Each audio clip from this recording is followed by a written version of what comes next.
बरसाना में एक छोटा सा स्थान है, मोरकुटी।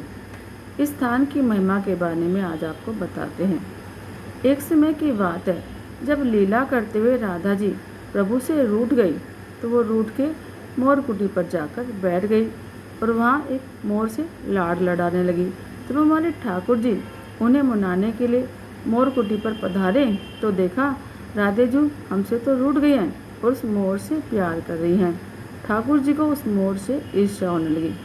वो राधा जी को मनाने लगे तो किशोरी जी ने शर्त रख दी कि हे बांके बिहारी, मेरी नाराज़गी तब दूर होगी जब तुम इस मोर को नृत्य प्रतियोगिता में हराकर दिखाओगे। अब ठाकुर जी इस बात पर राजी हो गए क्योंकि उस नंद के छोरे को तो नाचने का बहाना चाहिए और जब राधा रानी के सामने नाचना हो तो कौन पीछे हटे। अब प्रतियोगिता आरंभ हुई। एक तरफ मोर जो पूरे विश्व में अपने नृत्य के लिए विख्यात है और दूसरी ओर हमारे नटवर नागर नंद किशोर।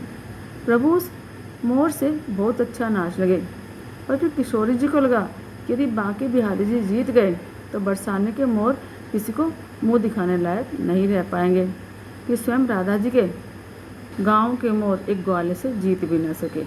इसलिए किशोरी जी ने अपनी कृपामय दृष्टि उस मोर पर डाल दी और फिर मोर ऐसा नाचा कि उसने ठाकुर जी को भी थका दिया। सच है बंधु, जिस पर हमारी राधा जी कृपा दृष्टि डाल दें तो वो प्रभु को भी थरा सकता है। जिसने राधा रानी के प्यार को जीत लिया, समझो उसने श्री कृष्ण को भी जीत लिया, क्योंकि ठाकुर जी तो हमारे किशोरी जी के चरणों के सेवक हैं। हम यदि अपनी जिह्वा से राधा का नाम गाते हैं तो उससे हमारा कोई पुरुषार्थ नहीं है, यह उनकी कृपा है जो हमारे मुख पर उनका नाम आया है। और बंधुओं, पूरा राधा कहने की भी आवश्यकता नहीं है।